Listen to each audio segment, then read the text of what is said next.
देखिए friends, dipole पे हम जब बात कर रहे थे तो अब यहाँ पर ये देखिए न्यूमेरिकल प्रॉब्लम है एक 44। तो इसको जो मैंने तरीका सिखाया उससे सॉल्व करते हैं। आकाश की प्रॉब्लम है, आकाश के मॉड्यूल की। तो देखिए इसमें फर्स्ट मेथड मैंने दिखा रखा है। फर्स्ट मेथड में क्या है, इसमें क्या दिखा रखा है आपको, ये +2Q, बी पॉइंट पे -3Q, सी पॉइंट पे +Q। ठीक है, तो आपसे पूछा है पूरे सिस्टम का डाईपोल मोमेंट बताइए। तो वही आपको मैंने बताया कि आप वैसे तो अगर मान लो आपके पास इक्वल एंड अपोजिट चार्जेज है प्लस माइनस, अगर ऐसा पेयर बन रहा है तो आप ओरिजिन हमेशा कोशिश कीजिए माइनस चार्ज पर लीजिए। ये मैं पिछली वीडियो में समझा चुका हूँ कि माइनस चार्ज पे ओरिजिन लेकर वही आंसर आएगा जो उस पेयर के लिए कहीं पे भी ओरिजिन लो तो आंसर आएगा। ठीक है ना। तो एक तो ये है। तो देखिए इसमें हमने क्या किया है, ये बी पॉइंट है उसको हम अपना रेफरेंस मान रहे हैं, तो माइनस वाले को ही मान रहे हैं हम। ठीक है, इसमें भी तो अब यहाँ से अब आप लगा दीजिए, इस ये ओरिजिन है तो -3Q का इस ओरिजिन के अबाउट डाईपोल मूवमेंट 0 हो जाएगा, क्योंकि पोजीशन वेक्टर 0 है -3Q का। तो -3Q इंटू में 0 पोजीशन वेक्टर, ठीक है, तो 0 हो जाएगा। तो रहा क्यों, यहाँ से एक ये इधर बनेगा वेक्टर, इसी ओरिजिन से स्टार्ट होगा। ठीक है, ओरिजिन के अबाउट जो वेक्टर बनेगा +2 की तरफ, 2Q की तरफ, और माइनस से ही +Q की तरफ भी बनेगा। तो एक P1 बनेगा और एक P2, ये दिखा भी रखे मैंने वेक्टर एरो लगा के ऐसे। तो P1 वेक्टर निकाल लीजिए आप, ऐसे निकाल लोगे, बहुत आसान है। चार्ज की विद साइन पोजीशन वेक्टर से मल्टीप्लाई कीजिए। वेक्टर में भी डायरेक्शन का ध्यान रखिए, नेगेटिव पॉजिटिव जो भी। आप इस लाइन पे है तो लाइन पे एक डायरेक्शन पॉजिटिव एक नेगेटिव, और ऐसे आप निकाल सकते हो। और फिर ये तीनों वेक्टर को जोड़ दीजिए ओरिजिन के अबाउट। तो 3 वेक्टर हो गए ना, P1, P2 और P3। कौन सा, जो -3Q है, -3Q का ही B के अबाउट। तो आपको ये आंसर मिल जाएगा। ये आ गया रिजल्टेंट, ये रिजल्टेंट आपका B के अबाउट। तो यहाँ पर अब आप कहेंगे क्या ये ओरिजिन पे डिपेंड करेगा आंसर। तो देखिए अगर यहाँ पे 2Q, 3Q और Q ऐसे दिखाई दे रहे हैं, अलग अलग चार्जेस दिखाई दे रहे हैं, ऐसा लग रहा है जैसे पेयर नहीं है। अगर पेयर फॉर्मेशन बन सकती है तो ओरिजिन पे डिपेंड नहीं करेगा, कहीं पे भी लो आंसर यही आने वाला है जो आपका आया है AQ - I cap resultant vector.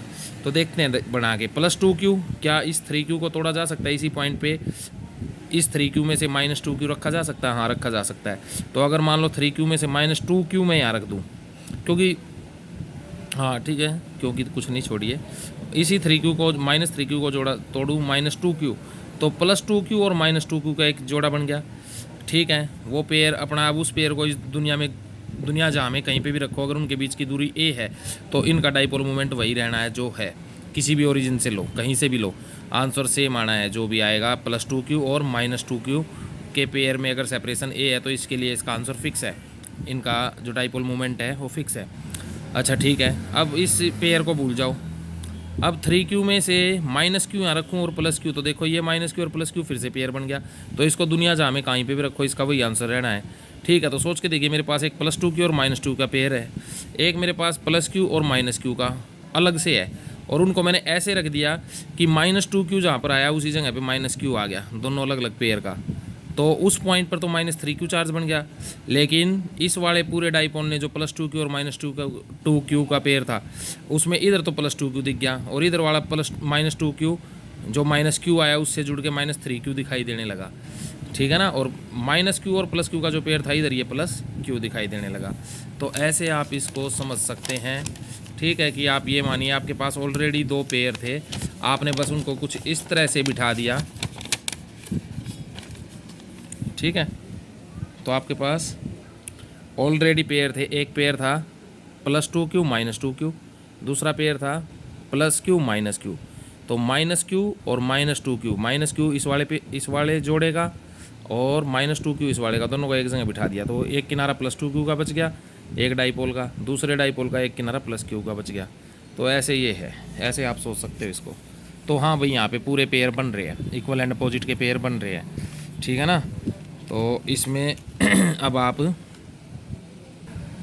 अब आप ये पेयर बन पा रहे हैं, तो आप ये सोच सकते हैं कि हाँ ओरिजिन पे डिपेंड नहीं करेगा आपका जो आंसर होगा। ठीक है, कोई भी ओरिजिन मान लिए। तो इसमें इस तरह का जब अगर आपको कॉम्बिनेशन मिलता है, तो मैं कहता हूँ हमेशा -Q को आप ओरिजिन मान के सोल्व कर दीजिए, या जहाँ पर आपको लगे कि यहाँ पे आसानी है, मेरे को यहाँ पे ये सारे पोजीशन वेक्टर मेरे को मिल रहे हैं इस पॉइंट से, तो वो पॉइंट भी आप चूज़ कर सकते हैं, जो भी आपको सूटेबल लगे। तो देखिए सेकंड मेथड में मैंने यही कर रखा है। ये दिखने में टोटल आपको +2q -3q और +q ऐसे दिखाई दे रहा है एक चार्ज कन्फिग्रेशन, लेकिन वास्तव में ये 2 डाईपोल है। ठीक है, +2q और -2q एक डाईपोल, और -q और +q एक डाईपोल। बस दोनों इस वाले डाईपोल का -q उसी पॉइंट पे आया, इस दूसरे वाले डाईपोल का जहाँ पे -2q आया था। ठीक है, तो जिसके कारण ये बीच वाला पॉइंट -3q दिखाई दे रहा था। तो ऐसे आप इसको 2 हिस्सों में तोड़ दो, और 2 हिस्सों में तोड़ दो तो इसका डाईपोल मूवमेंट और इसका डाईपोल मूवमेंट अलग से कहीं पे भी निकाल लो, और फिर दोनों का अगर ओरिजिन सेम कर दें तो ओरिजिन हमें पता है इक्वल एंड अपोजिट पेयर वाले का ओरिजिन हमेशा माइनस वाला चार्ज होता है। तो इसका -2q, इसका -q, तो दोनों का ओरिजिन सेम कर दिया है, यानी -q का ओरिजिन और -2q दुनिया में अलग थे कहीं पे, उनका ओरिजिन एक जगह पे ले आके रख दिया, और एक जगह पे ओरिजिन आते ही दोनों का डाईपोल मूवमेंट उसी ओरिजिन के अबाउट हो जाएगा। तो ऐसा कम्बिनेशन बन जाएगा, तो फिर आप इसका नेट डाईपोल मूवमेंट निकाल सकते हो, तो वेक्टोरियली ऐड करके निकाल सकते हो। तो इस तरीके से भी आप जब आंसर निकालेंगे, इस मेथड से भी देखिए आपका आंसर यही आया, AQ -i कैप, यहाँ पर भी AQ -i कैप। अब देखिए इसी 44 क्वेश्चन का बी पार्ट, इसमें कुछ ऐसा कम्बिनेशन है। तो अब आपको भी ये कन्फिग्रेशन नज़र आ रहा है, लेकिन क्या ये इक्वल एंड अपोजिट चार्जेस का पेयर हो सकता है जैसे ऊपर वाला था? देखते हैं। ये +2q, तो +2q मिल गया, तो माइनस वाला पेयर ढूंढो, माइनस वाले को तोड़ो तो -2q हाँ टूट जाएगा। ऐसे ही +q तो -2q और -q, फिर से वही ऐसा ही एक पेयर है, बस उसको इस शेप में रख दिया, और ये आपको यहाँ पे दूरी और दिखा दी जोड़ के। तो मान लो ये दूरी बेशक मत जोड़ो, समझ रहे हो क्या किया गया है इसी क्वेश्चन में? क्या किया गया है, ये जो +q है, सोचो ये अगर एक रोड हो -3q से +q तक जुड़ी हुई, और -3q पे उसका पिवट पॉइंट हो, तो इस +c पॉइंट को उठाऊँ और इधर ले आऊँ, तो यहाँ आ जाएगा ऐसे घूम के, और फिर यहाँ ये दूरी दिखा दूँ a, ये भी a, ये a थी, ये a, ठीक है, और ये वाली डिस्टेंस भी बस a कर दी, ऐसे सोचिए आप। ठीक है, तो a ही थी वैसे इस क्वेश्चन में भी शायद, हाँ a ही थी, बस ये कर दिया, इस पिवट पॉइंट के अबाउट घुमा दिया। तो ऐसा ये कम्बिनेशन है। तो ये भी बिल्कुल हाँ इक्वल एंड अपोजिट चार्जेस का पेयर है, तो यानी ओरिजिन की चॉइस आपके हाथ में है, जहाँ चाहे वहाँ आप ओरिजिन ले सकते हैं ऐसे पेयर के लिए।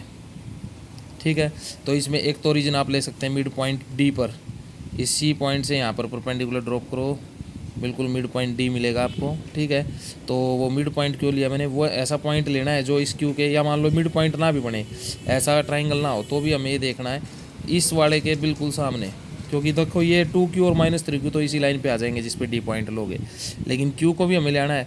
तो हम चाहते हैं हमारा ओरिजिन ऐसी जगह पे हो जहाँ पे x एक्सिस y एक्सिस ऐसे पास हो कि x एक्सिस के लोग तो ये दोनों आ जाए, और y एक्सिस पे ये q आ जाए, c पॉइंट आ जाए। ठीक है, तो ऐसे हमने ओरिजिन ले लिया, ये ले लिया। ठीक है, तो इस तरह से ऑर्थोगोनल आपके एक्सिस आपको मिल जाएगा, और फिर ये पोजीशन वेक्टर आपको यहाँ से पता है।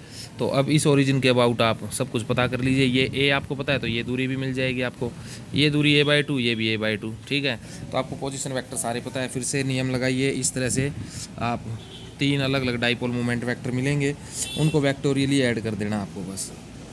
ठीक है, तो आपके पास आपका आंसर होगा। तो P1 P2 P3 निकालिए, और फिर तीनों को वेक्टोरियली सिंपली आपको बस क्या करना है, वेक्टोरियली ऐड करना है। ठीक है, तो ये वेक्टोरियली ऐड कर दिया, तो हमने हर वेक्टर को निकाला, उसकी डायरेक्शन के साथ रखा वेक्टर फॉर्म में और ऐड कर दिया, और ये हमें एक रिजल्टेंट मिल गया। ठीक है, तो ये रिजल्टेंट आपको जो मिला है यहाँ पर ये वाला, तो ये px, ये j कैप लग रहा है साथ में, तो py, और ये माइनस डायरेक्शन को चाहो तो आई कैप के साथ ले जाओ, तो प्लस में 5a/2 माइनस आई कैप आप लिख सकते हो। तो ये आपका आई कैप है नेगेटिव में, तो ये px है, तो py + px आपको मिल गया। बस px वाले की डायरेक्शन नेगेटिव x एक्सिस में है, और py वाले की डायरेक्शन प्लस y एक्सिस में है, ऐसे। तो pr वेक्टर मिल गया। अब चाहो तो आप इससे pr वेक्टर मिलाए, तो वेक्टर फॉर्म, वेक्टर का मतलब है मैग्नीट्यूड डायरेक्शन दोनों है इसके अंदर, यानी ये जो एक्सप्रेशन लिखा हुआ है इसमें मैग्नीट्यूड डायरेक्शन दोनों है। तो इस एक्सप्रेशन से केवल मैग्नीट्यूड कैसे निकालें, तो केवल मैग्नीट्यूड अगर आपको निकालना है तो दो a वेक्टर = ax + ay है, तो सिंपल क्या करो, ax² + ay² पूरे का रूट ले दो। तो ऐसे ही यहाँ पे px² + py का कर दिया हमने। तो px कितना बनेगा यहाँ पे, px या py कितना बनेगा, तो वो बता देता हूँ। py बनेगा √3 by two Q A, √3/2 Q A, ठीक है। जे कैप को छोड़ दो तो ये आगे का जो है ये पी वाई वेक्टर नहीं, पी वाई मैग्नीट्यूड है, पी वाई वेक्टर का मैग्नीट्यूड। जे कैप साथ में ले दोगे पूरा पी वाई वेक्टर हो जाएगा। ऐसे ही पी एक्स वेक्टर का मैग्नीट्यूड चाहिए तो माइनस साइन को छोड़ो, 5/2 क्यू के अंदर मल्टीप्लाई करो क्यू ए, ठीक है। 5/2 क्यू ए, ये है आपका पी एक्स वेक्टर का मोड, ठीक है। तो दोनों का मोड लिया, स्क्वेयर किया, ठीक है। और इस तरह से √7 और साथ में ये आपका क्यू ए रह गया, वो क्यू ए भी साथ में आएगा, ठीक है, जो भी होगा आपका। तो पी भी आपका क्यू ए बाहर निकल जाएगा, ये आएगा आपका साथ में। तो इस तरह से आप सोच सकते हैं इसको ऐसे। तो ये डायरेक्शन दे रखी है, बता रखा है मैंने, ये अगर क्यू को बाहर निकाल दूँ तो ये क्या बता रहा है, क्योंकि देखो क्यू के साथ जो बची हुई चीज़ होती थी वो क्या होती थी, उसका पोजीशन वेक्टर होती थी। तो चार्ज इनटू पोजीशन वेक्टर क्या होता है, डाइपोल मोमेंट। तो इसका मतलब P R vector is equal to क्या है, P Y vector plus P X vector. तो पी वाई वेक्टर क्या है, क्यू इनटू पोजीशन वेक्टर, ठीक है, वाई डायरेक्शन में। ऐसे ही क्यू इनटू पोजीशन वेक्टर इन एक्स डायरेक्शन, तो एक्स कंपोनेंट वाई कंपोनेंट दोनों मिल रहे हैं आपको। तो ये -5/2 ए आई कैप क्या है, ये है 5/2 ए, यानी जो ए था, जो आप पिछले डायग्राम में, इसी के डायग्राम में जो आपने ए देखा, ये पूरी लेंथ ए थी, ठीक है। तो इस ओरिजिन से अगर हम बात करें तो उस लेंथ का 5/2 ले दो और किधर चलो, जे कैप में चलो, ठीक है। या माइनस एक्स वाले में है तो माइनस आई कैप था, तो माइनस एक्स एक्सिस में चलो। ऐसे ही ए के √3/2 से मल्टीप्लाई करो और इतनी लंबाई आप वाई डायरेक्शन में चलो। एक्स डायरेक्शन में ये 5/2, माइनस एक्स डायरेक्शन 5/2 ए चलो, वाई डायरेक्शन √3/2 ए चलो, ठीक है। तो आपको ज्योमेट्री से आपको एरो मिल जाएंगे, एरो लेंथ मिल गई है ये, और इन एरो लेंथ, ये दो एरो लेंथ ही क्या है, दो वेक्टर दिखा रही है जो आपके एक्स कंपोनेंट और वाई कंपोनेंट है डाइपोल मोमेंट वेक्टर के, ठीक है। वो दोनों आपको मिल गए ऐसे। तो ये यहाँ पर मैंने बता रखा है कंप्लीट, ठीक है। ये फिर दिखा भी रखा है ऐसे चल के, कितना इधर कितना चले, इधर कितना चले। तो ये दो वेक्टर इन दोनों से मिल के जुड़ के रिजल्टेंट आपका पोजीशन वेक्टर आएगा, और वो रिजल्टेंट पोजीशन वेक्टर क्या होगा, फिर से वही एक्स प्लस वाई होगा। तो यानी ये आ जाएगा पूरा। तो ये अकेला ये एक्स कंपोनेंट, ये एक्स नेगेटिव एक्स में कंपोनेंट और ये वाई में, दोनों का जुड़ के आपका रिजल्टेंट पोजीशन वेक्टर, और रिजल्टेंट पोजीशन वेक्टर की 4 से मल्टीप्लाई, तो इसी की डायरेक्शन में क्या होगा आपका रिजल्टेंट डाइपोल मोमेंट वेक्टर, यानी पी आर वेक्टर, ठीक है। क्यू से मल्टीप्लाई कर दो बस, अगर यहाँ पे मान लो चार्ज क्यू रखा है इस पॉइंट पर, ऐसे। तो ऐसे आप इस पूरे क्वेश्चन को सोल्व आउट कर सकते हो। तो ये सारा का सारा, अब आपको डायरेक्शन चाहिए, कितना एंगल बन रहा है। तो ये जो आर वेक्टर पोजीशन वेक्टर मिला है, इसका अल्फ़ा मान लेते हैं नेगेटिव एक्स के साथ, और ये अल्फ़ा चाहिए तो परपेंडिकुलर बाय बेस, हमें दोनों पता है। आर को ढूंढना नहीं पड़ेगा, हाइपोटेन्यूज को पाइथागोरस थ्योरम लगा के, तो छोड़ो सीधा पी और बी की टर्म में tan अल्फ़ा लिख दो, tan alpha perpendicular by base, दोनों की वैल्यू पता है, परपेंडिकुलर बेस की दोनों डिवाइड करो, इस तरह से आपको एंगल मिल जाएगा। अब यहाँ पे फिर से आपको कन्फ्यूज़न हो सकता है कि सर ये एंगल हम कैसे निकालें, √3/5, तो tan alpha is equal to √3/5 आ गया ना। तो एक स्केल की मदद से एक लाइन बनाओ, ठीक है। उस लाइन का बेस तो ले दो 5 सेंटीमीटर और हाइट ले दो, परपेंडिकुलर ले दो √3, ठीक है। तो बेस और परपेंडिकुलर मिल गए। अब बस क्या करो, बेस का एक एंड बच गया, परपेंडिकुलर का एक एंड, दोनों को स्केल से जोड़ दो, ठीक है। और इस एंगल को माप लो, ये जो एंगल है ये आपका अल्फ़ा, डी की मदद से माप लो, 19.08 डिग्री आएगा। तो कैलकुलेटर से तो डायरेक्ट मिल जाएगा आंसर, tan इनवर्स करके लिखोगे। लेकिन अगर किसी बच्चे को नहीं आता तो ऐसे प्रोट्रैक्टर और डी की मदद से, ये स्केल और डी की मदद से भी आप पता कर सकते हो। सेकंड मेथड देखिए अब इसी सवाल में, बिल्कुल आसान है सेकंड मेथड, फिर से वही। अब ये सेकंड मेथड करना हमें तो कोई मुश्किल नहीं है, बिल्कुल आसानी से कर सकते हो। सिंपली वही सोचिए, चार्ज दे रखे हैं, फिर से पेयर बनाने की सोचिए, पेयर बन रहे हैं, हाँ, दो अभी बताया, दो डाइपोल है, +2q -2q, और यहाँ पे ही -q और ये +q, ठीक है। तो जहाँ पर ये दोनों माइनस बैठे उसी को ओरिजिन मानो, और वहीं पे दो वेक्टर बन जाएंगे, P1 वेक्टर और P2, ठीक है। तो पिछले वाले केस में तो हमने एक पॉइंट डी लिया और उसके अबाउट 3 आपको डाइपोल मोमेंट वेक्टर मिले। इस वाले केस में केवल 2 मिलेंगे, P1 और P2। ऐसे, ठीक है। अब इस माइनस क्यू और प्लस क्यू की बात करें तो ये ओरिजिन है तो इसका तो जीरो हो गया, तो बचा प्लस क्यू इनटू में जो भी ये लेंथ है पोजीशन वेक्टर ये जो बनेगा इसकी कोई भी एक पर्टिकुलर डायरेक्शन होगी, तो ए और इनटू में देखो डायरेक्शन नहीं दिखाई, मेरे को पता ही नहीं कि कौन सी डायरेक्शन में अभी है, ठीक है। तो डायरेक्शन नहीं पता तो सिंपल मैग्नीट्यूड लिख दिया मैंने उसका, ऐसे ही इस वाले का मैग्नीट्यूड लिख दिया। अब मेरे को तो बस दो वेक्टर पता है और उनके बीच का एंगल पता है, ठीक है। 60 डिग्री दोनों में एंगल है क्योंकि तीनों साइड ये है ना, तो इक्विलेटरल ट्रायंगल हो गया तो 60 डिग्री एंगल है। और लगा दो अब सीधा फॉर्मूला, दो वेक्टर पता है, दो का एक बनाना हमें आता है, रिजल्टेंट का मैग्नीट्यूड पता करना आता है, स्क्वायर जमा बी स्क्वायर जमा 2ab cos थीटा।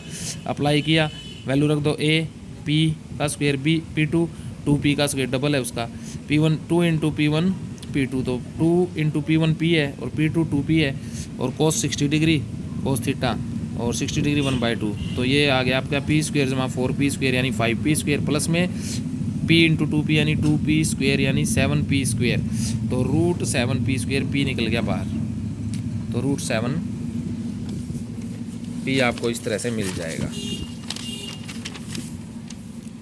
ठीक है। तो ये मैंने दिखा भी रखा है, देखिए आप इस प्रकार ये मिल गया आपको रूट 7p, और ये देखो बना के दिखा रखा है, ये थीटा था। और अब जो रिजल्टेंट आएगा वो पैरेललोग्राम ला लगाया और अल्फ़ा ये एंगल मान लिया रिजल्टेंट बना रहा है, तो पैरेललोग्राम ला में हमें पता है tan alpha is equal to क्या लिखा जा सकता है इसमें, ठीक है। तो जो वेक्टर b होता है b साइन थीटा अपन में a plus b cos theta, ठीक है।